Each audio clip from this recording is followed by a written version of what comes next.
बहू कहाँ मर गई। सास बहू की ये कहानी पढ़कर आपकी आंखें सजल हो उठेगी। कुछ रिश्ते बहुत मीठे होते हैं, बस बातें कड़वी होती हैं। आस पड़ोस के लोग खाने पर बैठे, बहू ने खाना परोसना शुरू किया। सबको खाना दे दिया गया। जैसे ही पहला निवाला सास ने खाया, तुमने नमक ठीक नहीं डाला क्या? एक काम ठीक से नहीं करती, पता नहीं मेरे बाद कैसे ये घर संभालेगी। आस पड़ोस वालों को तो जानते ही हो ना साहब, वो बस बहाना ढूंढते हैं नुक्स निकालने का। फिर वो सब शुरू हो गए, ऐसा खाना है, ऐसी बहू है, ये वो वगैरह वगैरह। दिन का खाना हो चुका था, अब बहू बर्तन साफ करने नौकरों के साथ लग गई। रात में जगराता का कार्यक्रम रखा गया था। बहू ने भी एक दो गीत गाने के लिए स्टेज पर चढ़ी। सास जोर से चिल्लाई, मेरी नाक मत कटा देना, गाना नहीं आता तो मत गा, वापस आ जा। बहू मुस्कुराए और गाने लगी। सबने उसके गाने की तारीफ की, पर सास मुंह फुलाते हुए बोली, इससे अच्छा तो मैं गाती थी जवानी में, तुझे तो कुछ भी नहीं आता। बहू मुस्कुराए और चली गई। अब रात का खाना खिलाया जा रहा था। उसके पति के ऑफिस के दोस्त साइड में ही ड्रिंक करने लगे। उसका पति चिल्लाता, थोड़ा बर्फ लाओ, तो सास चिल्लाती, यहाँ दाल नहीं है।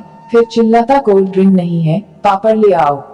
इधर उधर आखिरी में उसके पति की शराब गिर पड़ी उसके एक दोस्त पर और बोलत टूट गई। पति गुस्से में दो झापड़ अपनी पत्नी को लगाते हुए कहता है, जाहिल कहीं की, देखकर नहीं कर सकती, तुझे इतना भी काम नहीं आता। सारे लोग देखने लगे। उसकी पत्नी रोते हुए कमरे की तरफ दौड़ी। फिर उसके दोस्तों ने कहा, क्या यार, पूरा मूड खराब कर दिया, यहाँ नहीं बुलाया होता, हम कहीं और पार्टी कर लेते। कैसी अनपढ़ गंवार बीवी ला रखी है तूने, उसे तो मेहमानों की इज्जत और काम करना तक नहीं आता, तुमने तो हमारी बेइज्जती कर दी। अब आस पड़ोस की औरतों को और बहाना मिल गया था। वो कहने लगी, देखो क्या कर दिया तुम्हारी बहू ने, कोई काम की नहीं है। मैं तो कहती हूँ अपने बेटे की दूसरी शादी करा दो, छुटकारा पाओ इस गंवार से।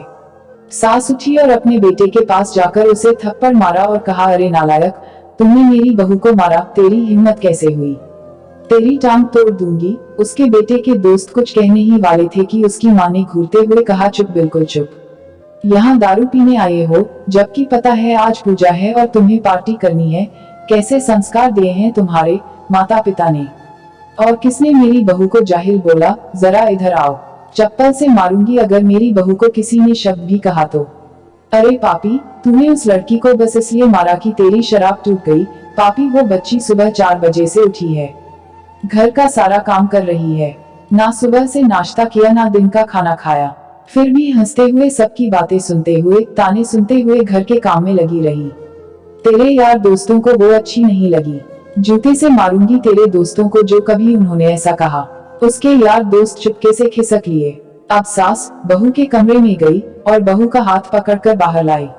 सबके सामने कहने लगी, किसने कहा था अपनी बहू को घर से निकाल के दूसरी बहू ले आना, जरा सामने आओ। कोई सामने नहीं आया। फिर सास ने कहा, तुम जानते भी क्या हो इस लड़की के बारे में, ये मेरी माँ भी है, बेटी भी। माँ इसलिए मुझे गलत काम करने पर डांटती हैं और बेटी इसलिए, कभी कभी मेरी दिल की भावनाएं समझ जाती हैं। मेरी दिन रात सेवा करती है, मेरे 1000 ताने सुनती है, पर एक शब्द भी गलत नहीं कहती, ना सामने ना पीठ पीछे। और तुम कहते हो दूसरी बहू ले आऊं, याद है ना छुटकी की दादी, अपनी बहू की करतूत। सास ने गुस्से से पड़ोस की महिला को कहा, अभी पिछले हफ्ते ही तुम्हें मियाँ बीवी भूखे छोड़ घूमने चले गए थे। मेरी इसी बहू ने 7 दिनों तक तुम्हारे घर पर खाना पानी, यहाँ तक कि तुम्हारे पैर दबाने जाती थी, और तुम इसे जाहिल बोलती हो। जाहिल तो तुम सब हो जो कोयले और हीरे में फर्क नहीं जानते।